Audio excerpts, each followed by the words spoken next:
Salam, salam, outsider, le débrief commence maintenant. Le Sénégal perd aujourd'hui 3-2 face à la Norvège. Franchement, je ne vais pas vous mentir, c'est une performance tocaresque de la part de l'équipe nationale du Sénégal. C'est dommage, c'est vraiment dommage. C'est une équipe nationale du Sénégal qui vient de perdre ses deux premiers matchs de la Coupe du Monde. Ça fait très longtemps. Ça fait très longtemps que j'ai pas vu le Sénégal perdre deux matchs d'affilée. Ça fait, je dis bien une éternité. Je ne sais pas, je ne m'en rappelle plus. On a été habitué avec l'équipe nationale du Sénégal à gagner. On est habitué avec l'équipe nationale du Sénégal à dominer ou du moins à ne pas être ridicule. Aujourd'hui, on joue face à la Norvège. Je suis désolé, on perd 3-2. Heureusement qu'on marque deux buts. Heureusement qu'offensivement parlant, Ismaïla Sarr s'est géré. Il a réussi à tromper cette défense norvégienne-là deux fois, à se débrouiller, à claquer, je dis bien, ses buts et à se rattraper par rapport au raté du premier match face à la France. Mais globalement parlant, la performance n'est pas bonne. On devait normalement sortir de ce match-là minimum avec un match nul. On s'est fait taper. On s'est fait taper. En première mi-temps, dès le début du match, il n'y a rien qui va. Dès le début du match, on peut remercier Edouard Mendy. On est très mal rentré dans le match. Je pense que la Norvège a eu 3 corners en même pas 2 minutes de jeu.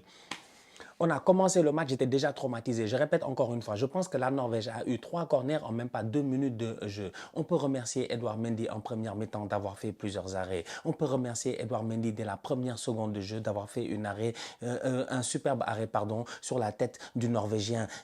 La balle vient directement. Heureusement, il est rapide. Il a des bons réflexes sur sa ligne. On peut remercier Edouard Mendy d'avoir un excellent réflexe sur la frappe de Martin Odegaard parce qu'à ce moment-là, il y avait but. À ce moment-là, franchement, il y avait but. Je ne vais pas vous mentir, il y avait but. Heureusement que c'est Odegaard. Heureusement, c'est pas Haaland. Heureusement, c'est pas Sorloth qui a ce ballon-là. Parce que Odegaard, son contrôle est parfait. L'extérieur est sensationnel. Heureusement, Edouard Mendy sort rapidement. Il vient sauver le Sénégal. Franchement, les Norvégiens en première mi-temps, le score c'est 1-0. Ça aurait pu être 3-0. Franchement. Le score c'est 1-0, ça aurait pu être 3-0. Ça aurait pu être 3-0 en fait. En première mi-temps, on ne se gère pas. En première mi-temps, Edouard Mendy, malgré tous les arrêts qu'il fait, à un moment donné, il perd un ballon, allant de frappe, ça touche le poteau. En première mi-temps, t'as Kalidou Koulibaly qui, depuis le début de la compétition, sincèrement, en toute honnêteté, n'est pas au top de sa forme. Et ça, sincèrement, ça commence à nous coûter cher. Je l'ai dit la dernière fois, on gagne ensemble, on perd ensemble. On est ensemble, c'est l'équipe nationale du Sénégal. Il n'y a pas longtemps, ces boys-là étaient champions d'Afrique. C'est pas aujourd'hui, on va venir, on va leur cracher dessus. Le problème, il est simple, c'est qu'on est devenu exigeant. Et cette exigence-là, c'est à cause d'eux. C'est à cause de leur performance. C'est parce qu'ils sont au top de leur forme qu'on est devenu exigeant. Aujourd'hui, on joue face à la Norvège. Les erreurs qu'on a fait défensivement, on n'a pas le droit de les faire. On n'a pas le droit de les faire. Kalidou Koulibaly, normalement, sur ce ballon-là, à la fin de la mi-temps, après une mi-temps qui n'est pas très bonne de sa part, après une mi-temps où il ne respire pas la sérénité, après une mi-temps où tu sens que plusieurs fois, je dis bien plusieurs fois, les Norvégiens ont réussi à prendre le dessus sur lui, il fait cette erreur qui vient le tuer, qui vient nous crucifier. Au lieu de dégager le ballon, au lieu de contrôler le ballon calmement, je ne sais pas ce qu'il fait, il perd la balle à un moment où il ne doit pas perdre la balle, à un endroit où il ne doit pas perdre la balle. Tout le monde est en retard, tout le monde est surpris. La frappe de Pedersen est magnifique. Franchement, Pedersen se gère. Pedersen fait une superbe frappe. En plus de, c'est Pedersen en plus qui avait remplacé Ryerson, le joueur de Dortmund. Donc Pedersen, il rentre dans ce match-là après 13 minutes de jeu. On lui donne une offrande là. C'est une offrande que Kalidou Koulibaly lui donne. Un joueur de la trempe de Kalidou Koulibaly, un joueur avec l'expérience de Kalidou Koulibaly peut avoir, je dis bien, un mauvais jour au boulot. C'est possible. Comme ils disent en anglais, a bad day at the office. C'est possible. Tu peux venir au boulot un jour, ça ne se passe pas bien, tu n'es pas en forme, tes performances ne sont pas bonnes. Mais pas ce soir. Pas face à la Norvège, pas face à cette équipe-là, pas à ce moment-ci, pas toi, pas maintenant, pas Kalidou. Et cette performance-là de la part de Kalidou, elle est tocaresque. Tout le match de la part de Kalidou, il est tocaresque. Il perd des ballons, il ne se gère pas, il est impliqué sur les 3 buts de la Norvège. On ne peut pas dire qu'il n'est pas impliqué sur les 3 buts de la Norvège. Passe de Martin Odegaard, normalement, s'il va un peu plus vite, il doit être capable de pouvoir intercepter ce ballon-là. Il ne réussit pas à intercepter le ballon, Haaland en profite. C'est dommage, franchement c'est dommage, c'est vraiment dommage, c'est vraiment dommage. Défensivement parlant, on n'a pas été bon. Et dans cette compétition, si tu as envie d'aller loin, il faut que tu aies une bonne défense. Edouard Mendy est sorti blessé.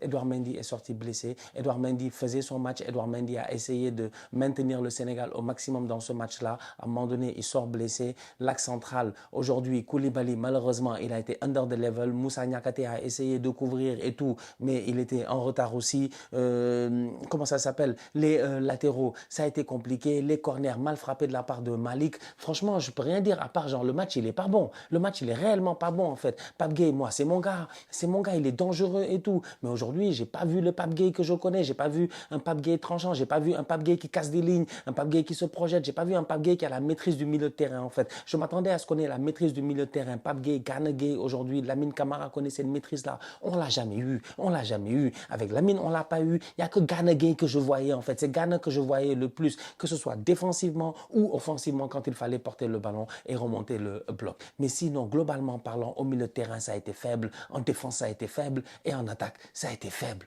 Encore une fois. Oui, Ismaïla Sarr marque 2 buts. Ok, d'accord. Mais non. Mais non. On n'est pas assez. Non. Non, c'est dommage. Franchement, il nous manque quelque chose. On peut mieux faire. Sadio Mané, son match. Ça va, il se gère, il se débrouille comme un beau diable. Nicolas Jackson, on va te dire oui, appui remise, machin, tout ça. Tout ça, c'est bien beau, mais j'ai besoin d'un attaquant qui soit dangereux, qui soit capable de claquer des buts. À un moment donné, Pape Thiaw en deuxième mi-temps, quand on est mené au score, parce que c'est dommage. La Norvège mène 2-0, le Sénégal revient à 2-1. Tu as espoir, tu te dis ouais, il y a moyen, et après on reprend un autre but. Pourquoi? Parce qu'il y a une erreur défensive de mes défenseurs centraux. Encore une fois, c'est là où Haaland vient claquer son doublé. Donc ils reviennent à 3-1. Oui, on a réussi à marquer un deuxième but à la 93e, mais c'était beaucoup trop tard. Ibrahim Mbaye sur le terrain, peut-être qu'il aurait fait du bien. Quand tu vois la rentrée d'Ibrahim Mbaye, tu te demandes pourquoi Ibrahim Mbaye est sur le banc. Je l'ai dit la dernière fois, il faut responsabiliser les jeunes. Voilà un petit, ça fait 2 fois d'affilée qu'il rentre, ça fait 2 fois qu'il dynamite le jeu.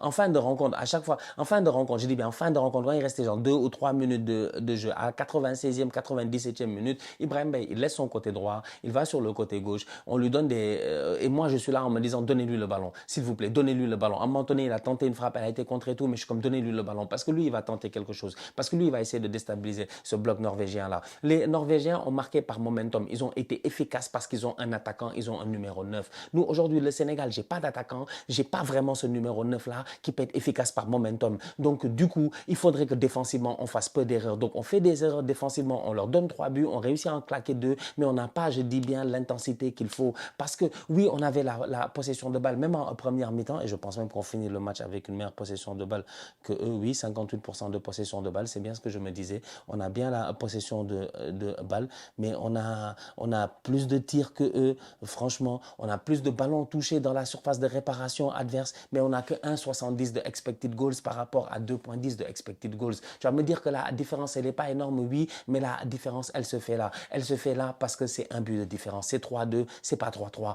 Pourquoi? Parce que eux, ils ont la demi-action, le but. Nous, on a l'action, la construction. On essaie de gérer le ballon dans la surface adverse, dans la partie adverse et tout, mais derrière, ça claque pas de but. Ça claque pas de but. On ne peut pas être champion du monde si on est comme ça. Franchement, je suis désolé. Après ce match face à la Norvège, moi, je reviens sur terre, je suis tranquille, je suis posé. Je me dis, j'espère on fait une belle compétition, j'espère on fait une bonne compétition, j'espère on se qualifie parmi les meilleurs troisièmes en tapant l'Irak et qu'on réussit à se gérer. C'est tout le mal que je peux nous souhaiter. Franchement, c'est vraiment tout le mal que je peux souhaiter à cette équipe nationale du Sénégal-là. C'est d'essayer de... je ne sais pas, ça donne quoi au classement dans les meilleurs troisièmes. On va essayer de voir ce que ça va donner là. Il n'y a que ça que je peux nous souhaiter. Parce que là, il y en a beaucoup, là, ils vont avoir 4 points, ça va se jouer à... Je ne sais même pas si avec 3 points, ça va être suffisant, parce que là, il y a beaucoup d'équipes qui ont déjà 1 point, en fait, et nous, on en a 0. Donc, c'est même si tu bats l'Irak, tu n'es pas obligé, tu n'es pas sûr d'être qualifié. Donc, on va voir ce qui va se passer lors de la dernière journée. Est-ce qu'on va réussir à sortir de cette poule-là ou pas? Mais même si on réussit à sortir de cette poule, je ne vais pas vous mentir, je pense que pour que l'équipe nationale du Sénégal soit performante, pour qu'on joue bien, pour qu'on soit au top de notre forme, pour qu'on soit injouable et tout, ça prend beaucoup de conditions, ça prend beaucoup de si. en fait. Ça prend beaucoup de si, de S et de I, des conditions. Il faut que Gana Gueye il soit au top. Il faut que Kalidou Koulibaly il soit au top. Il faut que. Et en ce moment, qu'on le veuille ou non, franchement, Kalidou Koulibaly, malheureusement, depuis le début de la compétition, il n'est que l'ombre de lui-même. Pape Thiaw ne semble pas vouloir faire jouer Mamadou Sarr, ou en tout cas vouloir faire jouer les autres. Je ne sais pas pourquoi. Les changements, aujourd'hui, un boy comme Ibrahim Baye dans cette équipe-là, je pense qu'il mériterait de jouer. J'espère qu'il va commencer face à l'Irak. Il y a plein de choses en fait qui ne fonctionnent pas, sincèrement, je suis désolé. Sans compter tout ce qu'on nous a dit dans l'extra sportif. On nous a dit que les gars ne mangent pas, qu'ils commandent à manger, que l'hôtel par-ci par-là, que les conditions dans le New Jersey elles sont compliquées. Bref, le coach n'a pas été payé, finalement ça a été réglé. Il y a plein de choses en fait qui font de telle sorte que j'ai l'impression qu'on n'a pas, toutes les conditions ne sont pas réunies pour qu'on soit performant. Je suis désolé, il y a beaucoup trop de problèmes, beaucoup trop d'extra sportifs, beaucoup trop de bordel en fait autour de cette sélection-là pour qu'elle réussisse à faire un bon mondial. C'est pas normal, franchement. Haaland, il est là, ils sont tranquilles. Avant-hier, ils étaient tranquillement posés en train de se promener dans New York. Aujourd'hui, il arrive, il te pose une masterclass. Toi, défensivement, tu es en train de foutre le bordel. Franchement, je suis énervé. Je suis énervé contre mon équipe nationale. Ils m'avaient habitué à beaucoup mieux ces Lions-là. Ils nous avaient habitué vraiment à beaucoup mieux. Ils nous avaient habitué au moins à ne pas déconner en fait, à ne pas faire d'erreur, à ne pas donner des buts à l'adversaire. Aujourd'hui, c'est ce qu'on a fait, donner des buts à l'adversaire et ça nous a coûté cash. C'est frustrant, c'est vraiment très très frustrant. Je ne sais pas si on va réussir à s'en sortir. Est-ce que 3 points, ça va être suffisant? Mais là, en ce moment, c'est vraiment honteux, quoi. La France, la Norvège, le Sénégal et l'Irak, je m'attendais à ce qu'on finisse deuxième du groupe. J'avais espoir. Nous, voilà, 2 matchs, 2 défaites. 6 buts encaissés. 6 buts encaissés. C'est trop. 6 buts encaissés. C'est vraiment trop.